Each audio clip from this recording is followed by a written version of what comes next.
Esta mañana el mensaje hemos titulado «Heme aquí, Señor, envíame a mí», que son las palabras que el mismo profeta Isaías fue las que él dijo a Dios cuando escuchó al mismo Señor diciendo «¿A quién enviaremos y quién irá por nosotros?».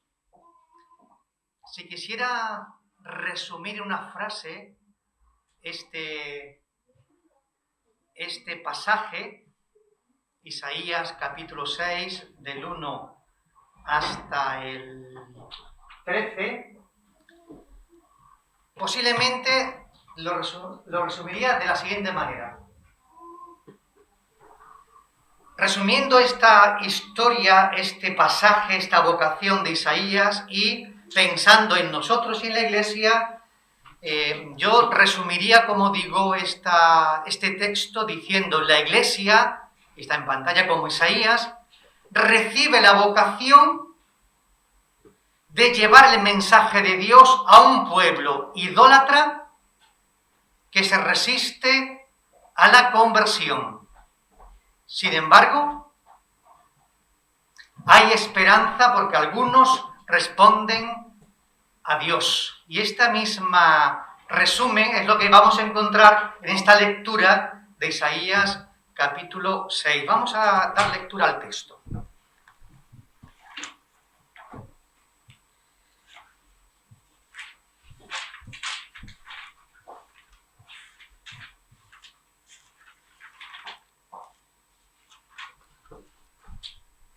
Así leemos en Isaías capítulo 6.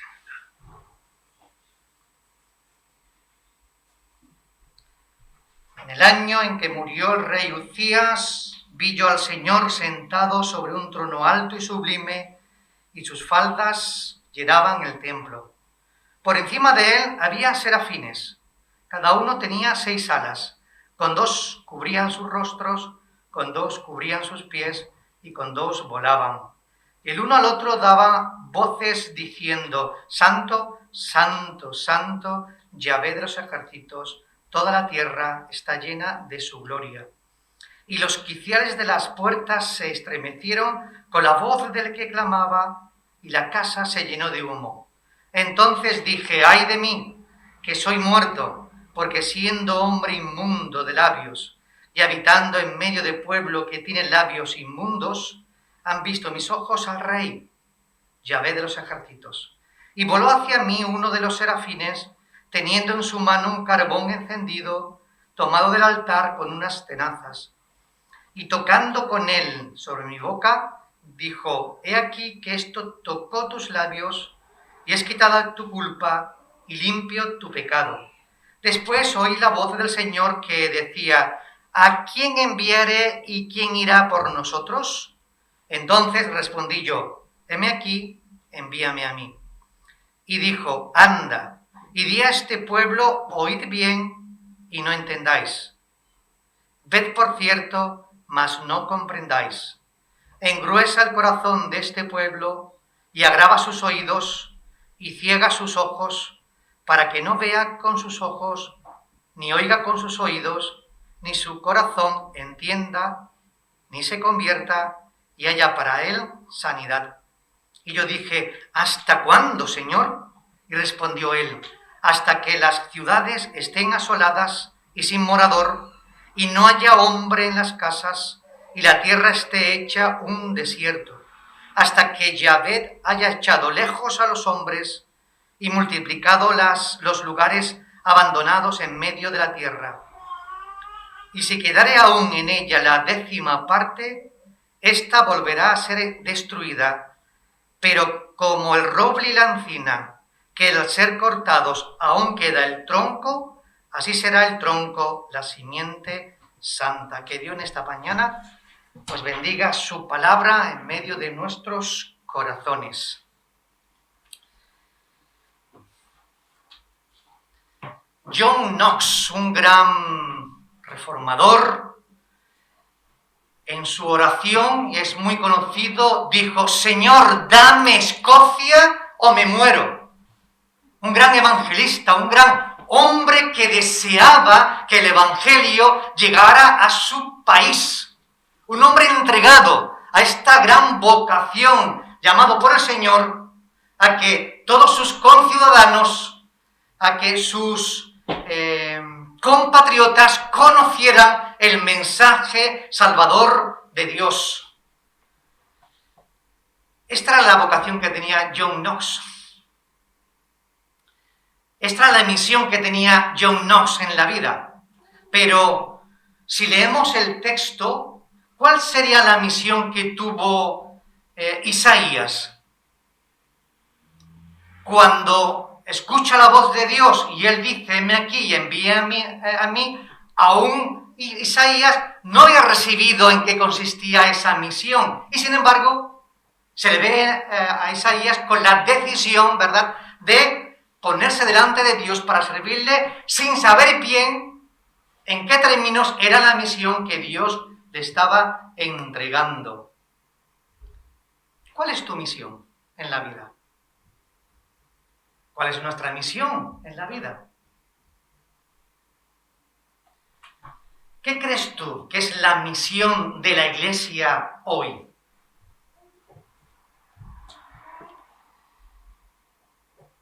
¿Crees que la misión de la Iglesia hoy es ser una embajada del reino de Dios? ¿Crees que la misión de la Iglesia hoy es comunicar al mundo donde se encuentra? Ya que la Iglesia se encuentra en un mundo de hoy como se encontraba también Isaías. Hoy el mundo es un mundo idólatra, lleno de idolatría, donde la gente idolatra mil cosas y sin embargo no adora al Dios verdadero.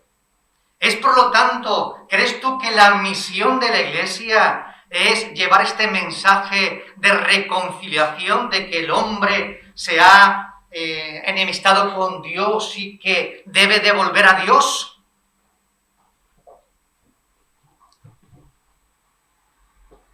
Esta es nuestra sociedad idólatra. Incluso algunos de esta sociedad pueden que estén venerando a Dios, pero realmente su corazón está muy lejos de Dios, como también le pasaba al pueblo de Israel. Ocurren las mismas circunstancias. Por lo tanto, ¿creéis vosotros que también el mundo de hoy necesita escuchar el mensaje de Dios? ¿Creemos que también nuestros compatriotas, a ellos también tenemos que llevarle el mensaje de la reconciliación de Dios? Porque como vamos a ver a continuación, esto era realmente lo que aquí está ocurriendo. Dios les da un mensaje a Isaías, que vamos a ver qué tipo de mensaje es, y este mensaje que Isaías tenía que llevar a su propio pueblo, vamos a ver cómo el pueblo va a recibir este mensaje, pero también Isaías, como sabemos, que lo hemos comentado del capítulo 1, hemos predicado el 1, el 2, el 3, el 4 y el 5, Ya estamos predicando el 6, luego predicaremos otros más, ¿verdad? Vemos también que Isaías, su mensaje no solamente era concretamente para el pueblo, sino también para las demás naciones, como también vemos en el resto de los capítulos. A pesar de tanta gravedad por el pecado, en aquel contexto, como vamos a ver a continuación, se manifestó la gloria de Dios. Y también pasa hoy igual. A pesar de tanta idolatría, la gloria de Dios continúa manifestándose al mundo. También vamos a hablar de eso. Veamos los primeros 4 versículos, del 1 al 4. Mirad, ahí podemos hablar de la teofanía en el templo. Teo, Dios, fanía, manifestación. Dios se va a manifestar a Isaías cuando él está allí adorando, posiblemente orando. Dice el versículo 1, había muerto el rey Uzías. La nación se encontraba sin su rey. Pero realmente el verdadero rey, ¿quién era? Yahvé de los ejércitos. ¿Quién era el verdadero rey de Israel? Dios. Aunque Uzías había fallecido. Pues dice el versículo 1, ¿verdad? Había muerto el rey Uzías, ¿verdad? Vi yo al Señor en el templo. Muy interesante. Isaías tiene la grata experiencia de ver a Dios en el templo. Y el templo era símbolo de la presencia de Dios. En el pasado, ¿recordáis? En el tabernáculo era el lugar de presencia de Dios. Y ahora es el templo. Versículos 2 y 3. Los serafines decían unos a otros: Santo, santo, santo es el Señor, Yahvé de los ejércitos, ¿verdad? Toda la tierra está llena de su gloria. La santidad de Dios. Allí nos encontramos con esta expresión de los serafines que habla de un Dios santo, puro y apartado. Es un Dios que vive separado, un Dios que vive separado del resto del mundo y sin embargo, un Dios santo, 3 veces santo, un Dios que no puede tener nada con el pecado ni con la iniquidad y sin embargo se manifiesta en el templo a Isaías para mostrar que aún está Dios presente en el pueblo, o quiere estar presente con el pueblo, a pesar de que el pueblo es un pueblo, como hemos leído, sabemos en el capítulo 1, idólatra y que vive pues separado de Dios.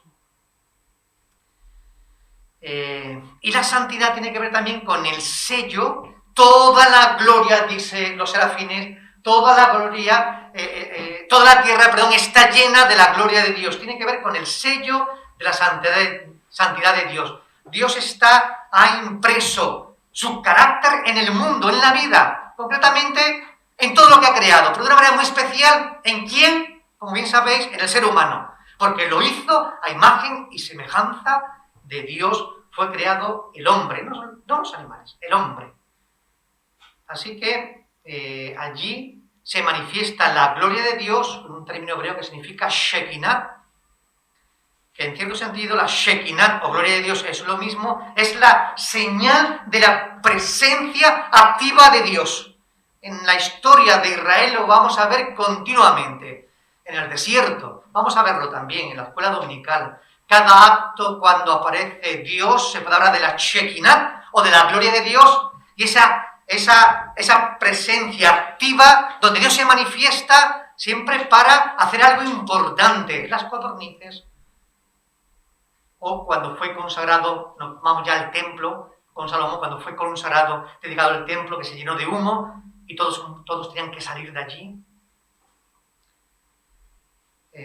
Pero también sabemos nosotros que Jesús de Nazaret, el Hijo de Dios, en el monte de la transfiguración, se transfiguró y allí también estuvo la gloria de Dios, porque Jesús es la gloria del Padre.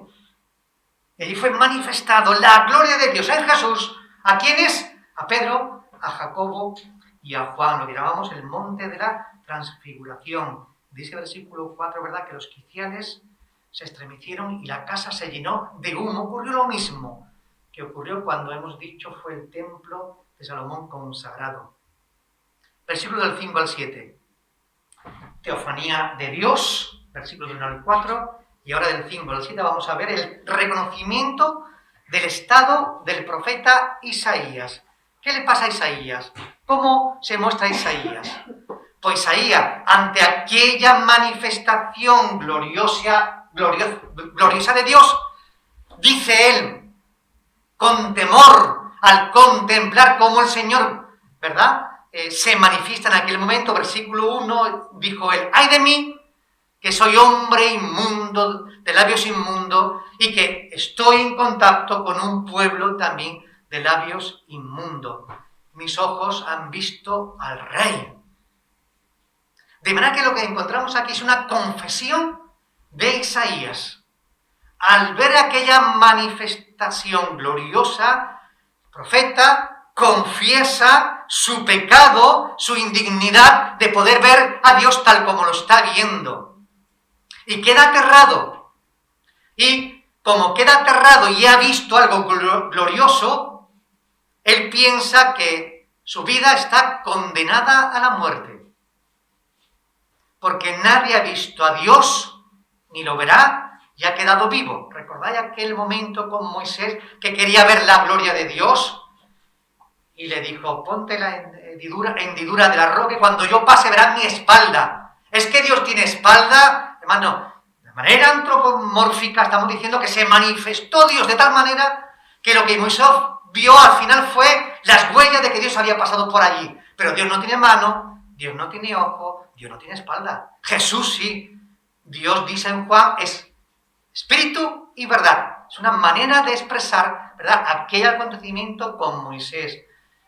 Y en este momento, como todo israelita sabía que quien viese a Dios, nadie podía ver a Dios y quedar con vida, él tenía miedo por su propia vida. Cuando confiesa, versículos 6 y 7, ¿qué es lo que ocurre? Que un serafín, un ángel, el término serafín aparece solamente en este texto, algo muy, muy curioso, ¿verdad? Voló con un carbón encendido y tocó los labios de Isaías y el serafín le dijo, quitada es tu culpa, no la de otro, tu culpa es quitada y limpio tu pecado. Versículos 6 y 7. ¿Qué está ocurriendo? Pues como Isaías ha confesado delante de Dios su indignidad de encontrarse allí y su pecado, pues simbólicamente este hecho del carbón encendido está mostrando que quedará limpio y perdonado por Dios de su pecado. El fuego siempre purifica. En la Escritura encontramos siempre el fuego como un elemento de purificación. Y ahora, con este acontecimiento, Isaías, que es limpiado, a la vez también se transforma en una persona apta para la misión que Dios le va a entregar. Esto es interesante. Dios se le manifiesta, se encuentra con Dios cara a cara, reconoce su condición, soy pecador, te perdono y por lo tanto ahora que eres perdonado, tienes las condiciones para la misión a la cual te voy a enviar. Versículos del 8 al 13. Ahora vamos a hablar de la vocación y de la misión de Isaías. Versículo 8 dice el Señor, ¿verdad? ¿A quién enviaré y quién irá por nosotros? Hasta este momento Isaías ha visto, contemplado, sentido y experimentado algo glorioso acerca de Dios. Y ha escuchado audiblemente a los serafines que decían, Santo, Santo, Santo es el Señor. ¿Verdad? Toda la tierra está llena de su gloria. Pero aún no ha escuchado la voz de Dios. Versículo 8. Es ahora que Dios dice, ¿a quién enviaré y quién irá por nosotros? Es decir, que se produce un diálogo entre Dios e Isaías. Hay una comunicación, hay un diálogo. Y Dios está mostrando, ¿verdad?, la necesidad de un mensajero. Es muy interesante porque Dios no le dice directamente a Isaías como lo hará con Jeremías, o con Ezequiel, o con Pablo. ¿Recordáis a Pablo, verdad, en el camino de Damasco? Saulo, Saulo, ¿por qué me persigues? Es Dios, es Jesús, hablando con él. He demostrado a ti para colocarte como ministro y como testigo, dice Hechos de los Apóstoles. Pero aquí, la voz de Dios dice, ¿a quién irá? ¿A quién enviaremos? ¿Y quién irá por nosotros? Pues en este caso, que Dios está buscando a alguien, evidentemente no hay nadie más, pero no se dirige directamente a Isaías, eso me llama mucho la atención. No hay nadie más en el templo, en aquella manifestación, está Dios, los serafines y Isaías. Dios quiere que Isaías se transforme, sea un embajador que lleve el mensaje de Dios a su pueblo. Y ha encontrado al Señor, Dios ha encontrado con Isaías, ha reconocido su pecado, él actuará para la misión y se va a transformar en un gran embajador. ¿No es eso también lo que nos dirá Pablo? De la iglesia, de nosotros, que nos hemos encontrado con Dios, que hemos reconocido nuestro pecado y que Dios ha dado una misión a la iglesia.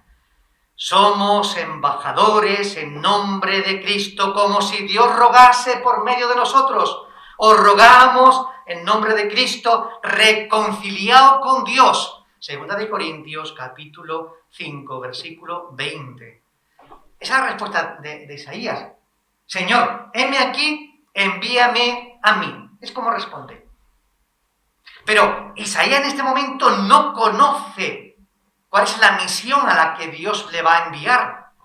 Simplemente se ofrece voluntariamente a esta misión, porque como ha escuchado a Dios que hay necesidad de que alguien vaya, pues yo quiero ir, Señor.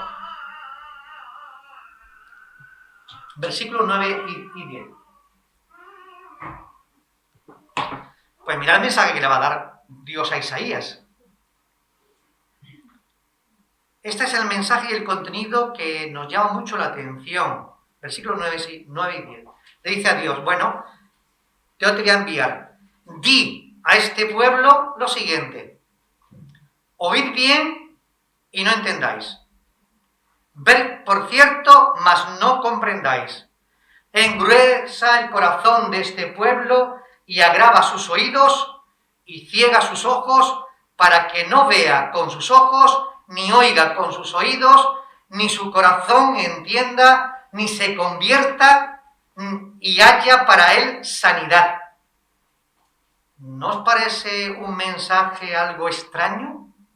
O sea, que Dios le dice a Isaías que esta misión que tiene Isaías es llevar este mensaje, di a este pueblo, que oiga, pero que no van a entender. Que vean, pero que no van a comprender. Que no se van a convertir, que no voy a traer sanidad. ¿Os parece comprensible este mensaje tan extraño que está dando, que está recibiendo Isaías? Terribles palabras son estas. Terribles palabras son estas. ¿Vale? Terribles palabras son estas. Realmente, ¿cuál es el mensaje que está recibiendo Isaías en relación a su pueblo? ¿Creéis de verdad que el mensaje es que Isaías con estas palabras, con el mensaje que lleve, intente insensibilizar espiritualmente a Israel? ¿Ese es el contenido de este mensaje? Porque eso es lo que parece indicar. Tú habla para que tu pueblo, su corazón sea cada vez se engruese más y cada vez me obedezca menos. ¿Esto es realmente lo que Dios quiere de su pueblo Israel? ¿Creéis vosotros esto? Esto es contradictorio con la obra de Dios, con la misericordia de Dios. Esto está en contra de los designios de Dios. Dios nunca quiere que ni un pueblo, ni un solo individuo que escuche la palabra de Dios se vuelva más rebelde, se endurezca. Esto Dios no lo quiere. Pero si no lo quiere, ¿por qué eso está diciendo? Voy a contestar esa pregunta después de contestar de lanzar otra pregunta que voy a contestar. ¿Por qué Dios perdona el pecado a Isaías y no está perdonando el pecado de su pueblo? El capítulo 1, el capítulo 5, el pueblo no recibe el perdón de Dios. ¿Por qué a Isaías sí y a su pueblo no? Pero lo hemos visto aquí. Se manifiesta Dios con poder y gloria. E Isaías, ¿cómo responde? Señor, soy un hombre de labios inmundos que vivo en medio de un pueblo de labios inmundos. Yo reconozco mi pecado, pues yo te perdono. Si tú lo reconoces, yo te perdono. Pero Israel no reconocía su pecado. Capítulo 1, esa expresión que siempre nos llama mucho la atención, ¿verdad? El burro, es que lo dice de esa manera. El burro conoce a su dueño y el asno no. Pero Israel ni me conoce, y eso que yo le he criado. Son palabras muy terribles, la del capítulo 1, que lo de aquella predicación que tuvimos hace ya tiempo atrás, ¿verdad? Hermano, los designios de Dios es que todos vengan al conocimiento de la verdad. Y lo que está diciendo Dios al profeta Isaías es que su predicación, el resultado de su predicación, lo que Isaías va a hacer cuando predique, es que el resultado de la respuesta del pueblo es esta. ante la predicación de Isaías o ante el mensaje de Dios, el pueblo va a oír, pero no va a entender. Va a escuchar, pero no va a comprender. Por lo tanto, no se arrepiente el pueblo y no van a ser sanados, y esto es lo que va a ocurrir. No es lo que Dios quiere, sino es la respuesta de un pueblo idólatra y rebelde. Es la respuesta de un pueblo que no quiere atender a su Dios. No es que Dios quiera engrosar el corazón y no quiera sanar a su pueblo, sino que el pueblo no quiere ser sanado ni reconocer a su Dios. Y esto es lo que está allí ocurriendo. Por lo tanto, ¿cuál es la misión de Isaías? Llevar el mensaje, ¿verdad? La misión de Isaías es llevar el mensaje de Dios a su pueblo. Esa es la misión. ¿Cuál fue la misión de Abraham? ¿Llevar un mensaje? No. Dios se manifestó a Abraham y le dio un mensaje, un mensaje claro. Deja tu tierra, ya tu parentela, y ve la tierra que yo te voy a dar. Esa era la misión de Abraham. Esa era la misión de Abraham. Deshacerse de su pasado para que Dios, por medio de él, en una tierra nueva y como extranjero, formase un nuevo pueblo de Israel. ¿Cuál fue la misión de Moisés? Dios lo utilizó para liberar a Israel de Egipto. ¿Cuál fue la misión de los 12? Pues Jesús lo envió de 2 en 2 a todo pueblo y lugar donde él iba a ir, trayendo el mensaje del reino de Dios se ha acercado. ¿Cuál es, por lo tanto? ¿Cuál es la misión de la Iglesia? Pues comunicar la palabra de Dios al mundo. Esta es nuestra misión, la de la Iglesia hoy. Llevar este mensaje, ¿verdad? Como embajada, este mensaje de reconciliación entre Dios y el hombre. Esto es. ¿Por qué dijimos antes que Dios no esperaba la respuesta de Israel ante este mensaje? Porque de una manera muy clara, esto hemos dicho que está en contra de los designios de Dios, porque Dios es misericordioso y quiere el arrepentimiento de todo, y como nos diría Pablo, Dios, el cual quiere que todos los hombres vengan ¿a qué? Al conocimiento de la verdad, el cual quiere que todos los hombres sean salvos. Primera afirmación. Primera de Timoteo 2:4. Dice Pablo, el cual quiere, ¿quién? Dios, Jesús, el cual quiere que todos los hombres sean salvos. La salvación que Dios quiere es para todos por igual. Repito, el cual quiere que todos los hombres sean salvos y venga al conocimiento de la verdad. Es el mensaje que llevamos y eso es lo que Dios quiere, que todos, hombres y mujeres, ¿verdad?, sean salvos y conozcan la verdad, que es Jesucristo. Por lo tanto, estamos diciendo que Dios quería la conversión de Israel. Y lo hemos dicho en el capítulo del 1 al 5, ¿verdad? Arrepentimiento y volver a Dios. Pero el pueblo estaba empecinado, ¿verdad?, en su propia forma de actuar. Versículo del 11 al 13.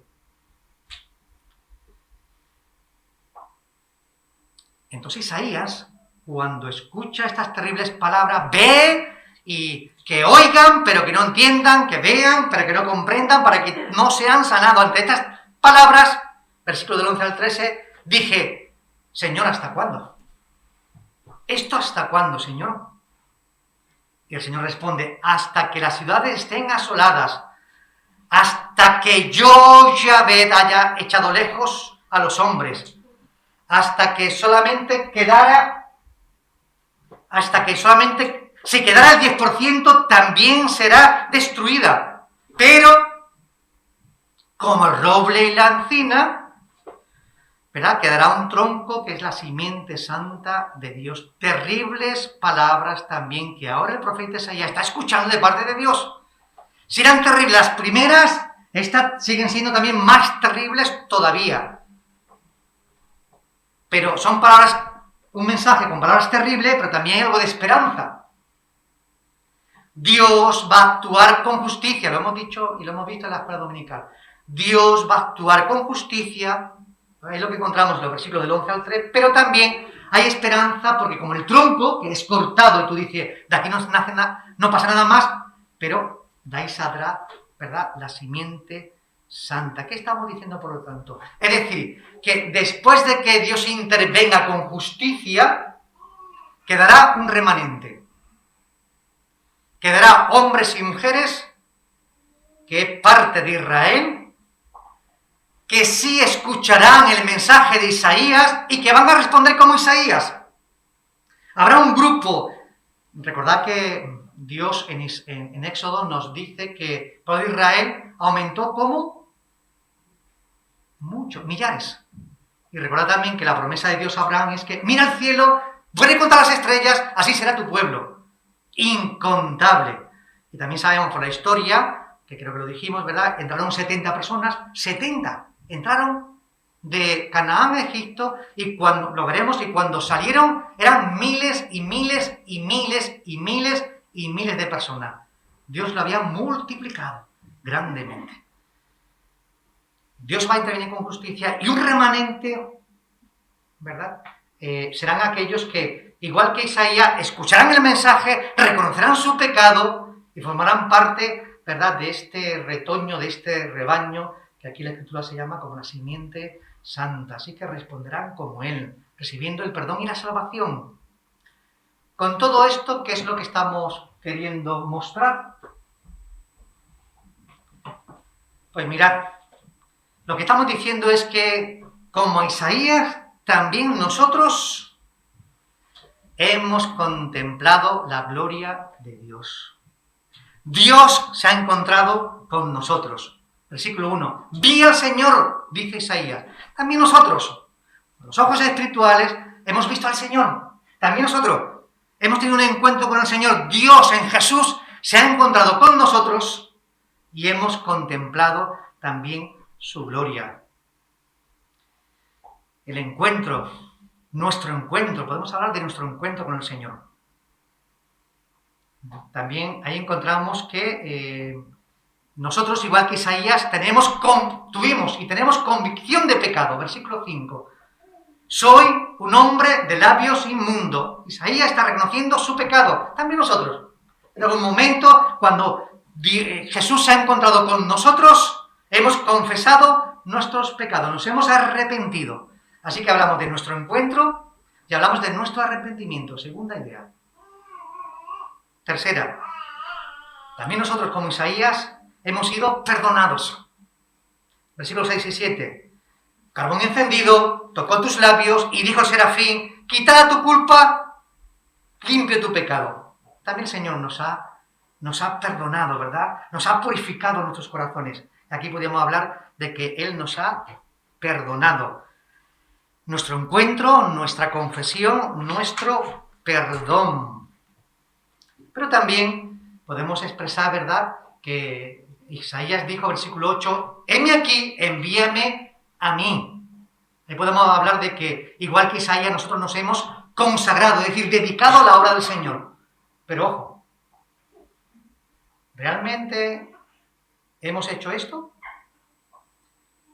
Nuestro encuentro con el Señor, nuestra confesión con el Señor, nuestro perdón que hemos recibido del Señor,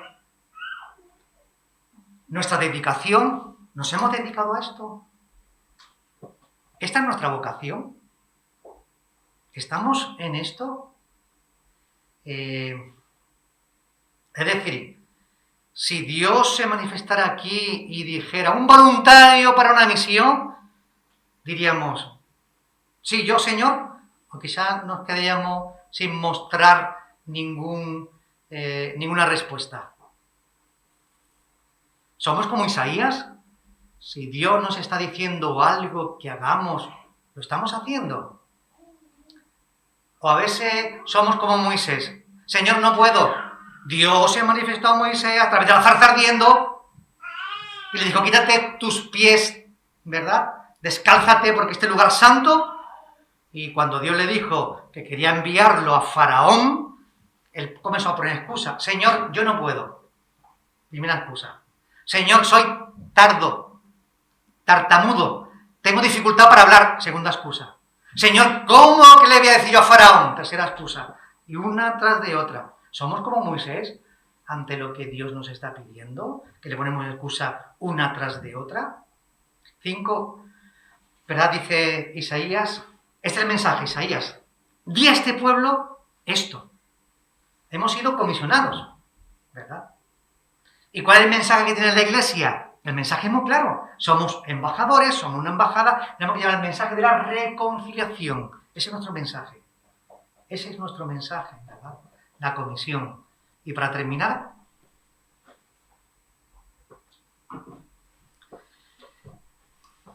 ahí encontramos, ¿verdad? Vocación, la relación de Isaías con la vocación de la Iglesia.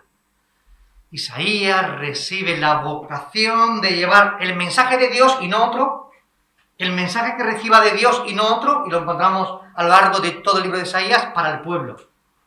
Y la Iglesia ha recibido una vocación, ¿cuál? Llevar este mensaje de reconciliación entre Dios y los hombres. Claro, al ver esto como fases, yo me pregunto, ¿en qué fase nos encontramos? ¿Tú en qué fase estás? ¿En la primera? ¿En la segunda? ¿En la tercera? ¿En la cuarta o en la quinta? ¿Se ha encontrado Jesús contigo? Primera fase. ¿Verdad? ¿O estás a las puertas de que el Señor se encuentre contigo? Segunda fase. Si ya hemos pasado por esa primera fase, ¿has confesado tu pecado a Jesús? Tercera fase, que viene con la segunda. Si yo he confesado mi pecado a Jesús, de Él he recibido entonces perdón. Cuarta fase. ¿Estoy consagrado para vivir solamente para Dios? Si Dios me dice algo, ¿siempre soy un voluntario y dispuesto a hacerlo? ¿O soy como Moisés, Señor, ahora no, después? Señor, ahora no, después. Quinto, ¿verdad? Hemos sido comisionados, ¿verdad? ¿Sabes cuál es tu papel en la obra de Dios? ¿Te ves como un embajador? ¿Sabes cuál es el mensaje? El mensaje es claro, el mensaje de la reconciliación. Que Dios en esta mañana nos bendiga a todos. Amén.